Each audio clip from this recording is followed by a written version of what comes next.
দুই প্ৰকাৰে বিভাজিত কৰিছে, সগুণ ভকতি আৰু নিৰ্গুণ। সগুণ ভকতিক মুখ্যতঃ তিনি প্ৰকাৰে ভাগ কৰিছে, তামসিক ভকতি, ৰাজসিক ভকতি আৰু সাত্বিক ভকতি। ইয়াৰ আচৰিত লাগে তামসিক ভক্তি সম্পৰ্কে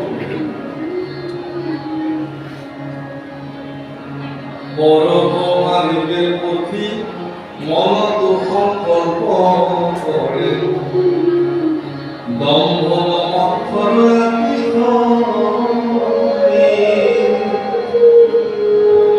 ওই তিনি প্ৰকাৰে ভক্তি কৰিলে